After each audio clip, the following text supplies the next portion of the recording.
하나님 말씀 갈라디아서 메스트 볼륨을 좀 더 올려주세요. 전체 볼륨. 갈라디아서 1장 11절에서 24절까지 말씀. 갈라디아서 1장 11절에서 24절까지 말씀 교독합니다. 오늘은 10월 14일 토요일 아침입니다. 갈라디아서 1장 11절에서 24절입니다.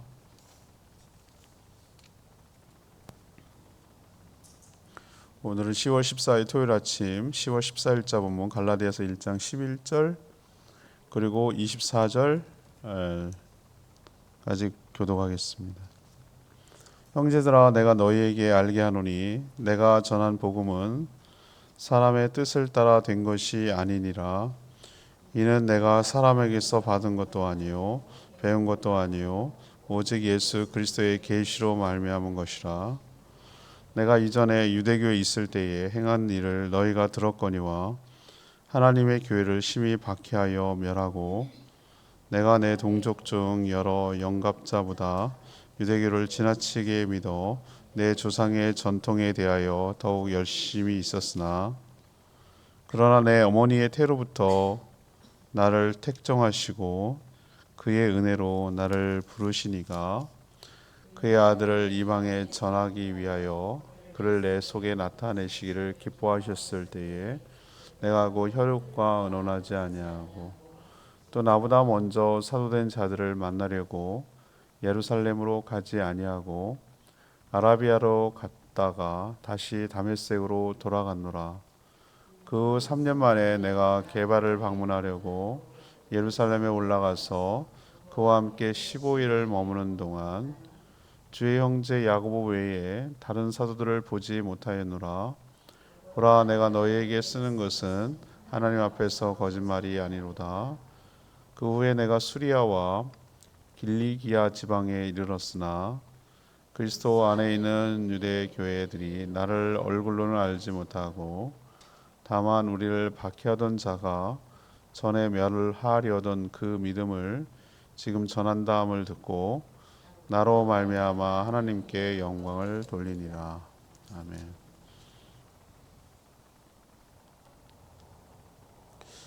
사도 바울은 자신이 전한 복음이 왜 바른 복음인지 이렇게 변증하는 내용을 지금 설명하는데요. 사람의 뜻을 따른 것이 아니고 하나님의 계시로 받은 것이라고 말합니다. 또 누구에게 이 복음을 배우거나 받은 적이 없다라고 말하고 자신의 극적인 회심을 계기로 복음을 전하는 완전히 전과는 다른 사람으로 바뀌게 되었다라고 말합니다. 그는 예루살렘에 이후에 예루살렘 회심 후에 갔지만 잠깐 짧게 15일 정도 머물렀고 오히려 시리아 길리기아 다른 지방에서 복음을 전했고 그 복음 전한 것에 결실이 나타났다라고 설명하고 있습니다. 오늘 질문은 바울이 이 전한 복음이 바른 복음이라는 근거는 무엇입니까? 바울이 전한 복음이 바른 복음이다라는 근거가 무엇이냐는 것이죠. 먼저 11절 12절 말씀입니다. 하나님의 계시로 받았기 때문에 그렇습니다. 하나님의 계시로 받았기 때문에 자기를 디펜스하는 것을 변증이라고 말해요. 논리적으로 싸우고 하는 것을 변증이라고 그러는데 유대주의자들이 갈라디아 지방 교회에 침투해서 사도 바울이 틀렸고 자신들의 주장이 맞다라는 그 근거가 뭐냐 하면은 자신들은 율법을 배웠고 가지고 있고 또 예루살렘에서 대단한 스승에게서 배웠기 때문이다라고 그 출처를 그렇게 말하고 있는 것이죠. 우리로 치면은 뭐 대단한 유명한 대학을 나왔고 거기에 어떤 유명한 교수를 통해서 자기가 사사를 받았다라고 그 권위를 부여받은 것이죠. 이것도 사실도 아니거니와 그것이 아니라는 걸 지금 증명하려고 말하는 건데, 그렇다면 사도 바울은 뭐냐면은 그 사람은 예루살렘에 있는 사도들한테 배운 바가 없습니다. 그 사람은 지금 어디서 배운 것도 없고 근본도 없고 자기 생각을 자기 주장을 펴고 다니는 사람에 불과합니다. 이렇게 깎아내리는 거예요. 우리도 저 상대방이 논 거가 틀렸다라는 것을 계속하기 위해서 저 사람이 전에 과거에 거짓말한 적이 있고 위증한 적이 있고 뭐 이렇게 막 깎아내려서 지금 하는 말도 거짓말일 가능성이 크고 뭐 이렇게 이제 논 거를 펴는 거랑 지금 비슷한 거예요. 사도 바울 주장이 틀렸다 이거죠. 그렇지만 이제 사도 바울이 오늘 얘기하는 게 뭐죠? 자기가 전한 복음이야말로 진짜 복음이라고 지금 변증하는데, 그 근거가 뭐냐면은 사도 바울이 자기가 전한 복음이야말로 진짜라는 거를 지금 갈라디아 교회 성도들한테 설명할 필요가 있잖아요. 그러면서 하는 말이 12절의 표현대로 자신이 전한 복음은 사람의 뜻을 따라 된 것도 아니고 또 사람에게서 배운 것도 아니고 오직 예수 그리스도의 계시로 말미암아 그렇게 된 것이라고 지금 강조를 하고 있어요. 이 말의 의미가 뭐죠?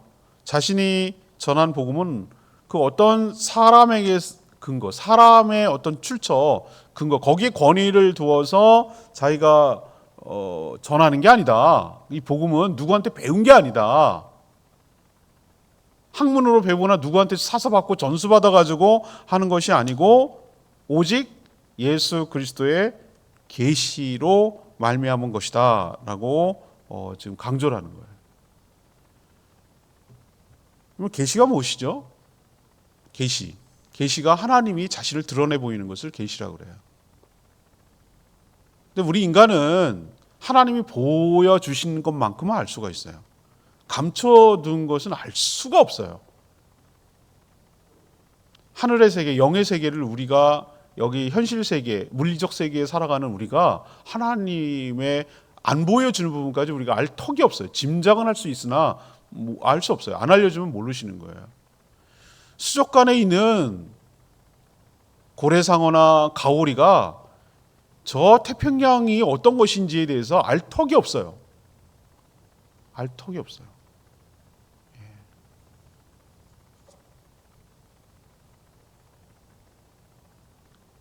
이게 사람에 근거한 것이 아니고 하나님이 직접 계시했다는 것을 뭘로 우리는 알 수 있는 것이죠?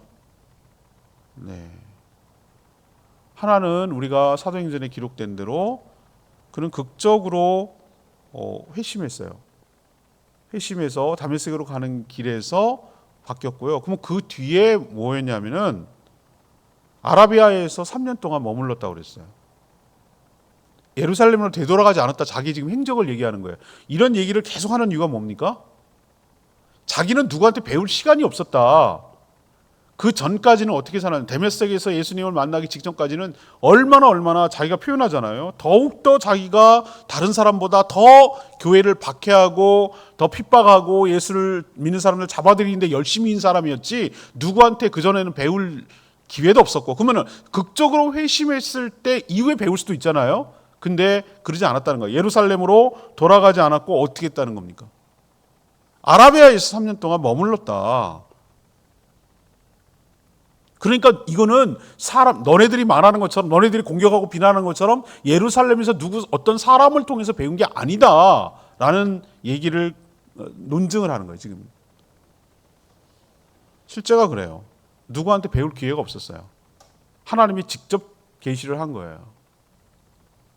이런 말을 하면 참 요즘 조심스러운데 말이죠. 이 직통계시면 직통계시. 수많은 이단 사이비들이 자기가 계시받았다고 나서는 사람들이 꽤 많거든요. 자기가 봤다 그러고 뭐 해가지고 이렇게 얘기하는. 정말 조심스러워요. 제가 그걸 배제하고 부정하지는 않습니다만 상당히 조심해야 돼요. 상당히. 근데 우리는 사도 바울의 행적과 그 앞뒤를 알기 때문에 이 사람이 말하는 게 거짓이 아니라는 것을 우리는 삶을 통해서 알지만, 아라비아에서 3년 동안, 아라비아가 뭐지? 사막이잖아요. 아라비아 사막. 마치 예수님이 그 공생애를 시작하기 전에 40일 동안 광야에서 금식하며 기도로 준비했던 것처럼 하나님께서 이 사도 바울을 사도라고 택하기 이전에, 회심하고 나서 사도라는 것을 인식하기 전에 그를 아라바에서 3년 동안 누구와 세상과의 접촉을 끊고 세상의 유대교에 있는 뼛속까지 유대주의로 완전히 그 살아온 사람을 그 때를 빼고 다른 사람으로 바꾸는 작업을 하나님이 3년 동안 하셨던 것 같아요. 그리고 또 하나 3년 동안 하나님과 교제하며 머물면서 뭘 했냐면은 하나님께서 자신을 향한 비전과 소명을 가르쳐 주셨던 것 같아요. 그러니까 자기가 뭐라고 그래요? 하나님이 나를, 내가 갑자기 내가 뭘 잘했기 때문에 나를 택한 것이 아니고 오늘 15절에 만세 전에 어머니 태로부터 그 전에 나의 존재를 아시고 나를 택하셨는데 특히 은혜로 나를, 내가 한 것에 비하면 부를 수가 없는 사람이죠. 핍박하고 그랬던 사람은 어떻게 부르겠어요. 근데 은혜죠. 그리고 하나님 만세 전에 택했기 때문에 때가 되어 부른 것이죠. 그리고 특별히 구체적으로 사명을 주시는데 이방인을 위한, 이방인을 자기 아들 예수 그리스도를 전하기 위해서 특별히 하나님께서 부르셨다라는 것을 그때 인식한 거예요. 복음이 뭔지도 깨닫게 된 것이고 누구한테 배울 기회가 없었어요. 그러니까 유대주의자들이 갈라디아에 와가지고 한 말이 틀렸다는 거예요. 뭐가 틀렸다는 겁니까? 자기들 레벨과 수준은 뭐예요? 사람들한테 배운 거예요. 예루살렘에 있는 여러 사도들한테 자기는 배운 거다, 이렇게 주장을 하는 거고요. 사실 실제로 야고보나 베드로 사도도 그렇게 주장한 적이 없지만 이제 그 자기가 더 권위를 얻기 위해서 내가 누구한테 배웠어? 내가 어디서 했어? 뭐 이런 식으로 지금 얘기를 하는데 사도 바울은 지는 사도도 아니야. 쟤는 어디서 배운 적도 없거든. 근본이 없어. 듣보잡이야. 막 이러면서 지금 비난하는데 그렇지 않다. 사람에게서 배운 것보다 더 훨씬 뛰어난 하나님이 직접 부르시고 택하시고 계시하시고 교제하시고 깨닫게 하셔서 이렇게 된 것이다라고 지금 오늘 얘기하는 거예요. 무슨 뜻인지 이해하시겠습니까? 제 나름대로는 뜻을 잘 드러내고 설명하려고 애를 썼는데 그게 어쨌다는 거예요. 이런 표정을 짓는. 두 번째, 지금 사도 바울이 바른 복음을 한다는 근거가 뭐냐? 13절에서 19절까지 이 말씀입니다.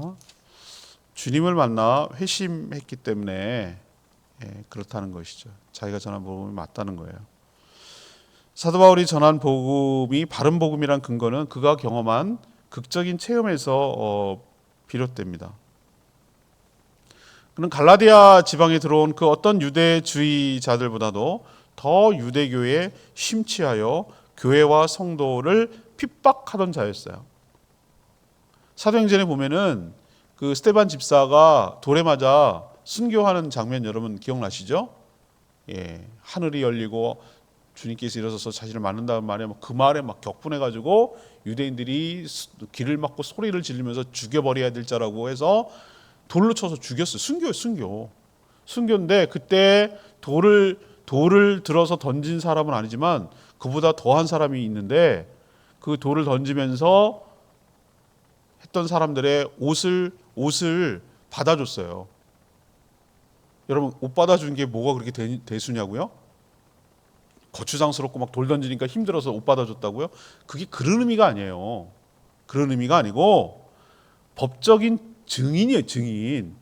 이 스데반이라는 자가 돌에 맞아 죽을 만큼 잘못했다는, 이 사람들이 돌을 던질 만한 그런 이유가 있다라는 것을 내가 증언 써줄게 라는 의미로 옷을 받았다는 거예요. 그만큼 뭐 했다는 거예요? 예, 사울이었을 때 얼마나 유대교에 심취했는지 알 수 있는 사람이에요.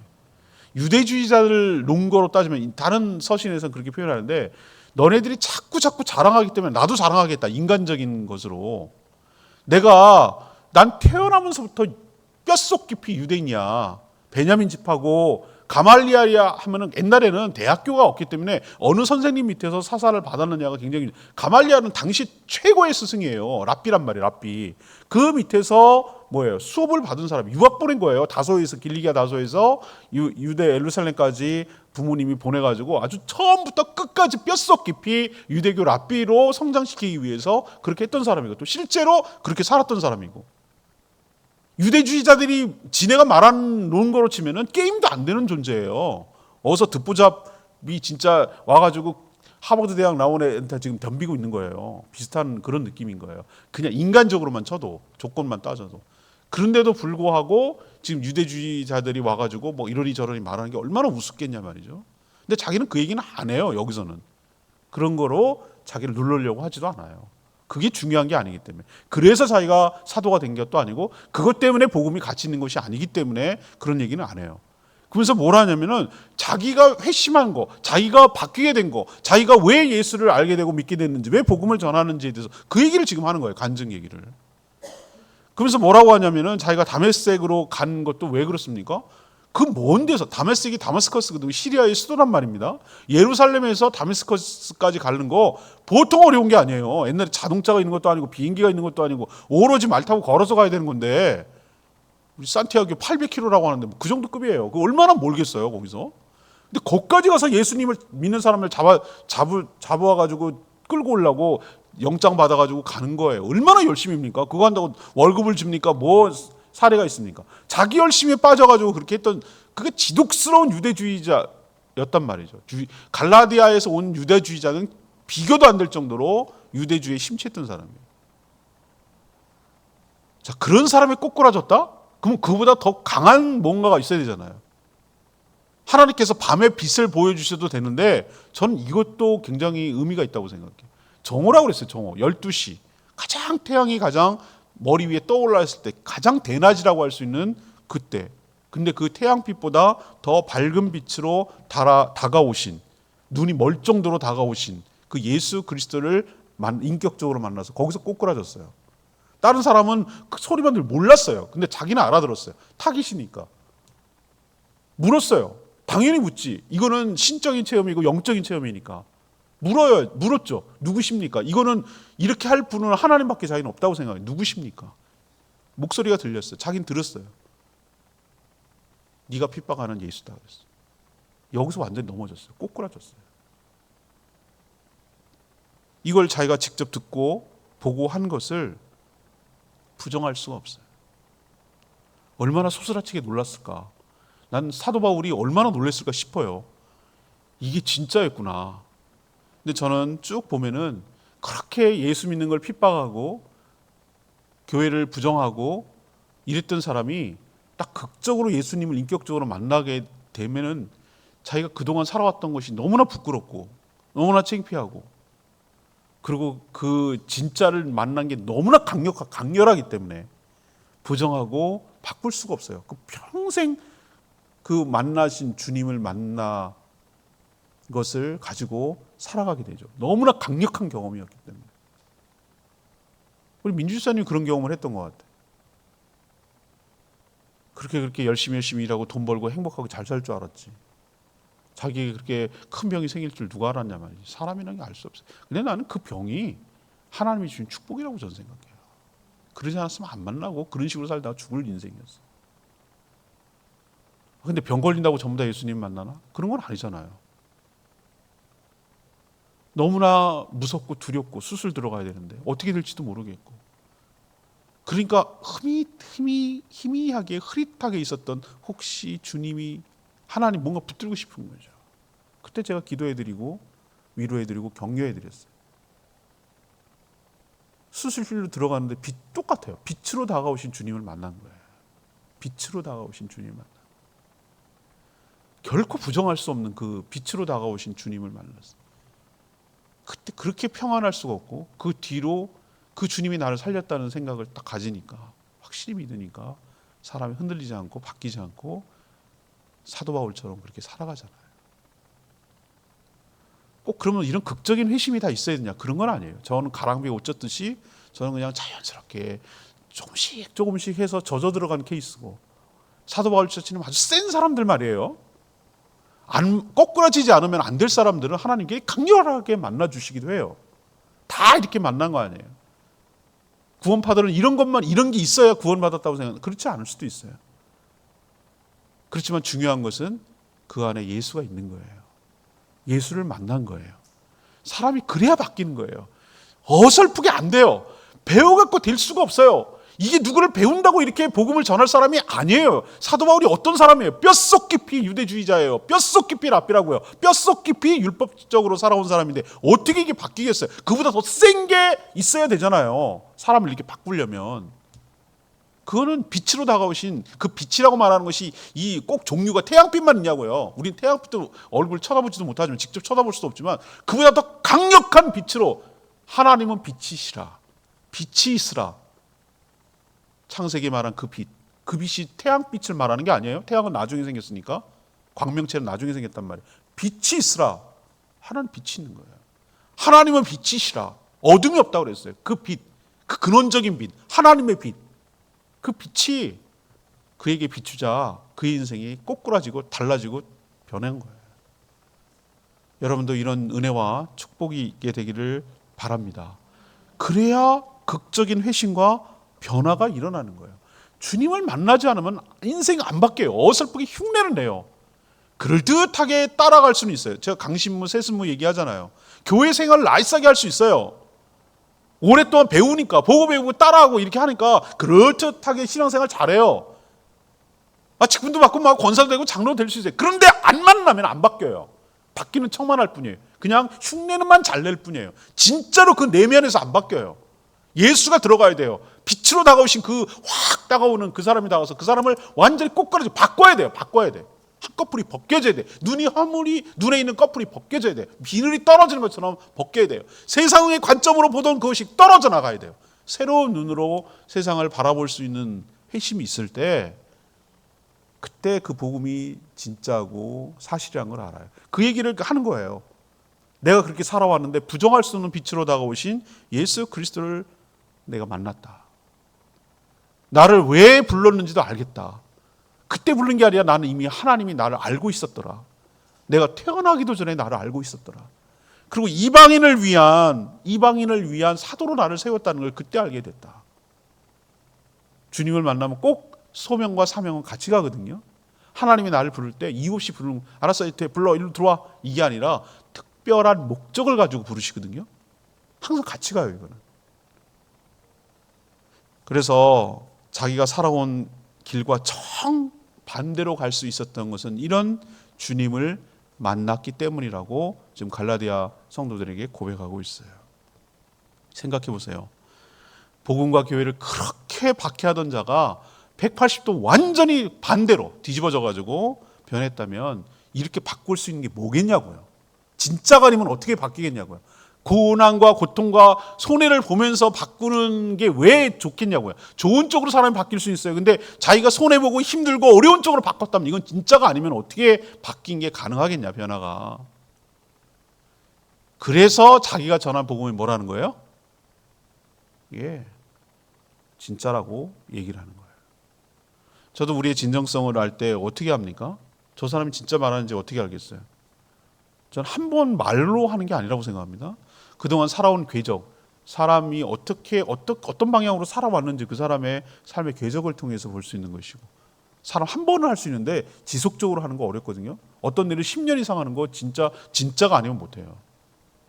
또 하나 저는 뭘로 볼 수 있냐면은 저 사람이 저렇게 하는데 자기 희생이 따르는가, 자기 손해가 있는가, 자기 수고가 있는가, 헌신이 있는가, 아니면 자기 이득을 얻으려고 하는가, 뭔가 유익 때문에 저렇게 하는 건가, 이거 보면 알아요. 자기 희생, 자기 헌신, 자기 부정, 이런 것이 있으면 이 사람은 진짜예요. 근데 그게 없이 이런 걸 통해 갖고 더 큰 걸 얻으려고 한다면 그거는 가짜예요. 근데 사도 바울은 복음 때문에 엄청 고생했어요. 엄청 고난을 받았어요. 진짜란 얘기예요.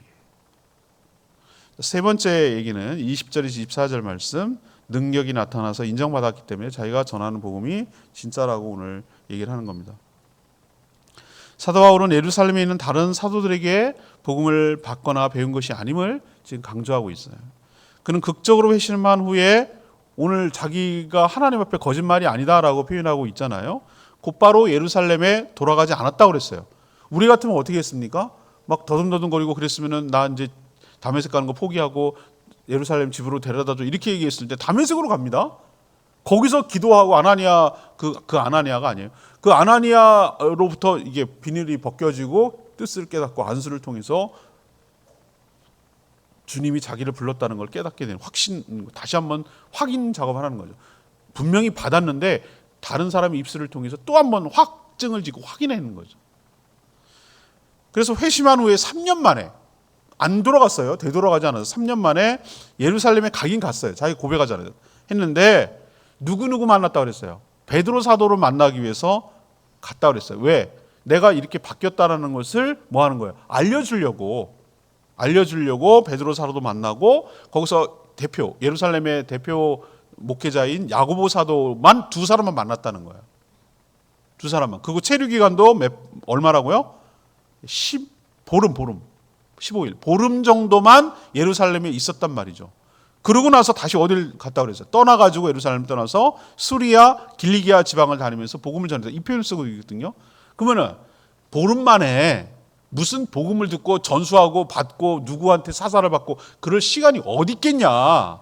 이미 자기는 복음을 전하는 사람이었다. 누구한테 받는 게 아니다. 누구한테 배워갖고 하는 게 아니라 이미 나는 계시를 통해서 받았고 전해 들었고 이미 복음을 전하고 있다라는 것을 지금 강조하고 있는 거예요.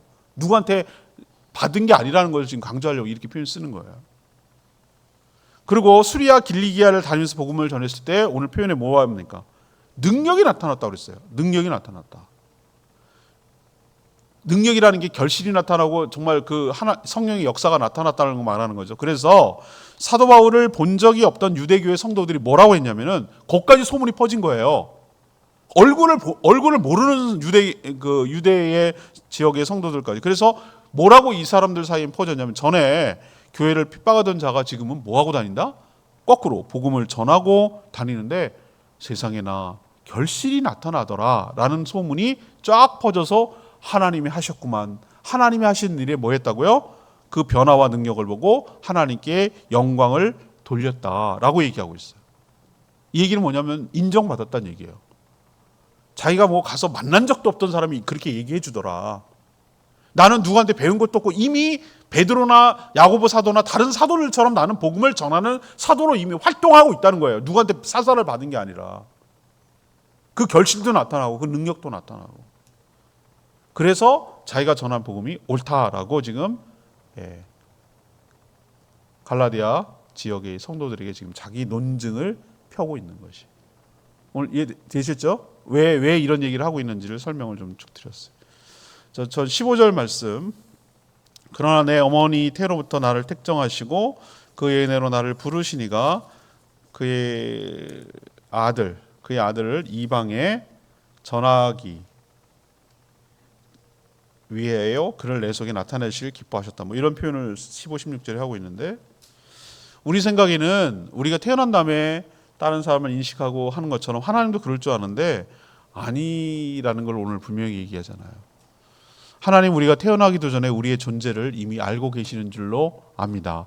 우리는 태어나면서 우리 인생이 시작되지만 시간과 공간이 우리는 시간이 흘러가면 되돌이킬 수 없어요. 타임머신 것은 상상 속의 얘기고 근데 나중에 가면 우리가 인터스텔라라는 영화를 보면 알 수 있듯이 우리가 영의 세계, 하나님의 세계로 들어가면 하나님처럼 시간과 공간에 자유로운 존재가 될 줄로 압니다. 다른 차원의 세계에서 우리가 살게 될 거예요. 우리의 생각에 갇히지 마시라고. 시간은 흘러가면 되돌이킬 수 없고 내가 여기 있으면 저기는 없는 거예요 라고 말하는 건 그건 우리 생각이에요. 여러분 이해하시겠어요? 어떻게 그게 가능하냐? 그건 우리 생각이라고요. 우리 사는 세계에서는 그거밖에 안 되는 거예요. 그런데 하나님은 묘해요. 거기 있으면 여기에 있고요. 여기에 있으면 거기도 있는 거예요. 과거에 있는 분이 그분이 현재도 있고 현재 있는 분이 과거에 아주 자유롭게 넘나드는 분이에요. 하나님은 시간과 공간을 창조하신 분이기 때문에 그래요. 우리의 존재를 이미 알고 계신 분인 줄 믿습니다. 우리는 자꾸 나를 선택한 시점이 태어나고 하는 거 봐서 우리는 사람은 그렇게밖에 못해요. 근데 선택한 시점이 언제라고 오늘 얘기를 합니까? 사람이 어떤 모습으로 나타나기도 전에 얘가 어떻게 살아가는지 똘똘한지 똑똑한지 뭐 예수님을 잘 믿든지 잘 믿을 건지 이런 거 아니고 어떤 영향도 줄 수 없는 상태. 그걸 그냥 우리 인식에 사실은 뱃속 전부터 알고 계셨지만 그냥 뱃속이라고 표현하는 거예요. 뱃속이라는 것은 내가 뭐 할 수 있는 얘가 뭐가 어떻게 되는지 아무도 모르는 상황이잖아요. 그런데 거기부터 이미 뭐 하셨다고? 선택하셨다. 이 사도 바울만 그랬겠냐고요. 우리도 똑같은 줄 압니다. 그리고 때가 되어서 하나님이 부르셨대요. 어떤 사람은 드라마틱하게 극적으로 이렇게 부르는 사람이 있고, 어떤 사람은 뭐죠? 저처럼 자연스럽게 이렇게 부르는 사람도 있고. 그렇지만 중요한 것은 때가 되어 부르시고 때가 되어 어떤 사명을 주시는 거예요. 특별히 이방인들을 복음을 전할 사도로 그 사명까지 부여하셨어요.